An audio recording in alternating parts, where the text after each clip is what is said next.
Gavin Esler. Well, joining me now, the historian David Starkey, the author of Chavs, Owen Jones, and the author and broadcaster Drida Say Mitchell. Thanks very much to you all for coming in.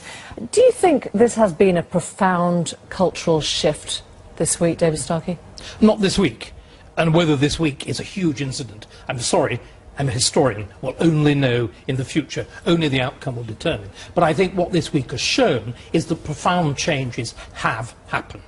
The two things about these riots. The first is, in one sense, they're completely superficial. Somebody brilliantly put it there, it's shopping with violence. It's merely extended commercialism. I think, for me, the key image was the woman coolly trying on a pair of trainers outside a looted shop. So that's one aspect of it. The other, though, I think there has been a profound cultural change. I've just been rereading Enoch Powell, The Rivers of Blood speech. His prophecy was absolutely right in one sense. The Tiber didn't foam with blood, but flames lambent wrapped round Tottenham and wrapped round Clapham. But it wasn't intercommunal violence. This is where he was completely wrong. What's happened is that a substantial section of the Chavs that you wrote about have become black. The whites have become black. A particular sort of violent, destructive, nihilistic gangster culture has become the fashion. And black and white, boy and girl, operate in this language together. This language which is wholly false, which is a Jamaican patois that's been intruded in England. And this is why so many of us have this sense of literally a foreign country. In that speech, Enoch Powell talked about 15 or 20 years' time, the black man having the whip hand over the white man. That's not true. What's happened is black culture. This is the enormously important thing. It's not skin colour, it's cultural. Listen to David Lammy, an archetypical, successful black man.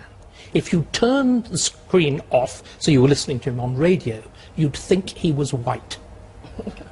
David, absolutely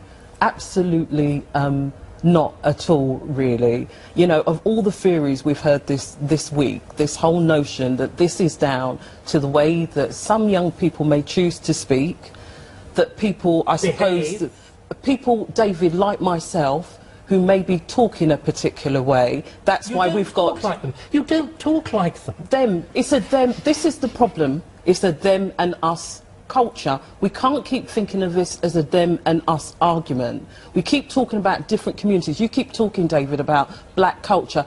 Black communities are not homogenous groups. Of course not. So there are black cultures, yet lots of different black cultures. What we need to be doing is we need to be thinking about ourselves as not individual communities, as one community. We need to stop talking about them and us. We need to be talking about our children. We need to be using words like we, and stop putting this blame on different people. The blame culture has got to stop. We've got to face head on what the issues are. Just to understand, when you're saying that white culture has adopted black culture, are you saying that has been at the heart of the rioting? Is it black culture that has caused rioting? Remember, what we're dealing with, listen to these boys. Listen to... I think you should answer the question, David. Is that what you're saying, that black culture has led to this rioting? This is the text sent by the girl who had been the Olympic ambassador, who then engages in shocking acts of looting.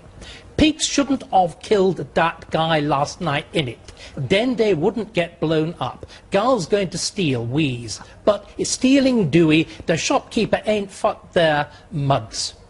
No, excuse me, utterly outrageous, obviously, what you're saying. What you're doing is you're equating black culture with criminality. And you are. Let me finish. No, and you said, let me finish. And you said David Lammy, when you heard him, sounded white. And what you meant by that was that white people equals being respectable. Absolutely. And that white people, by adopting black cultural norms... Look, black culture in this country has had a huge contribution. Our music and a whole range of cultural ways. You glorify rap? David, I use rap in schools to teach children literary devices, and it is a fantastic way for children... It's very good for rhythm and the literary. To re-engage boys. Rap with rioting on the streets? Is that what you think? Well, it certainly glorifies it. Actually, if you look at rap actually, some rap if you look at their videos, actually it reinforces the materialistic world that we live in. When was the last time you watched a rap video or looked at a rap song? Tell me about a rap artist, David. David, how much do you actually know about hip-hop? I'm genuinely curious to know about this, because you know, you're a historian, you deal with empirical evidence, you base your theories on evidence. So explain what your evidence is before you make, frankly, what a lot of viewers will find offensive generalisations. I think in these are times when we need plain speaking, and plain speaking is necessary. You remember, I'm going to give you them. If you will stop interrupting, you're getting a sort of doing a Cheney Jeremy Paxman. I took part in Jamie's Dream School. I was involved in this. We used rap. We used rap to explore particular notions of masculinity, of violence, of dominance, of the relationship between old aristocratic violent practice and modern gang culture. So I mean, it's interesting. It is historically interesting. So when we look at the facts, just bringing this back to the rioting, when we look at the facts, clearly it was not a riot that was only dominated by black people. It was there were many white people. We've seen the training that gave them. Are you saying those? It started as a black protest about the killing of a black man.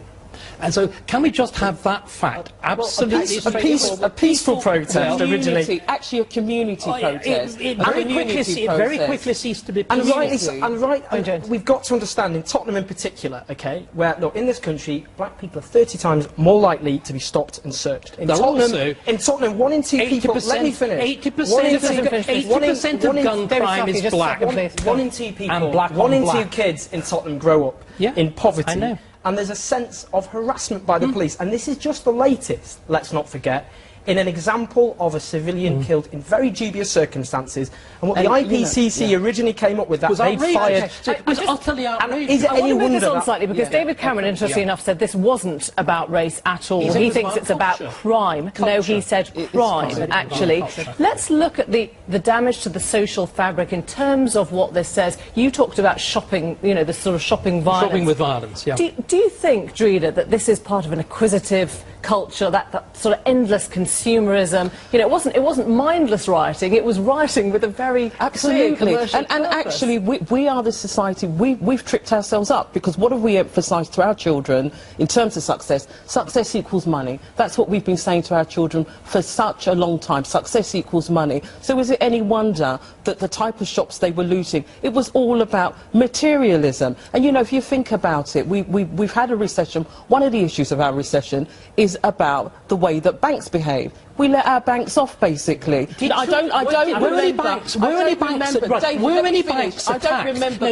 The analogy you made, feral bankers, feral looters. But interestingly enough, despite all this stuff on politicians, on the press, on bankers, no public buildings were attacked. Now, if you get a real political outbreak, public buildings are attacked. Can we just move on to something? No.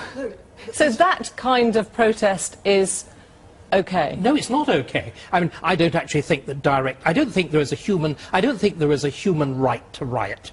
And but can we just right to protest? No, there's a right to protest. Yeah. But can we just sort of try and turn this around? I am not attacking these groups. What do you mean by these groups, David? What you mean by these groups? No, please. Why, you correctly say, these people feel excluded, they're poor, they can't get jobs, they're searched by the police. Now, why is it that these groups, particularly in these areas, you were saying black men... I'll give you an example. I'll give you an example, David. Can we just look at the actual... Look, can we just look at... I'll give you an example. I was on my way to this building last year, David. No, listen, OK, I'm going to stop this here, because you are using black and white culture interchangeably as good and bad. And I want to know how much damage you think this has done to the fabric of society. I think it's done very considerable amount. But what I would like to see is a recognition that what is the way out for these boys and girls? The way out. And you think that's by dropping black culture? No, I think it's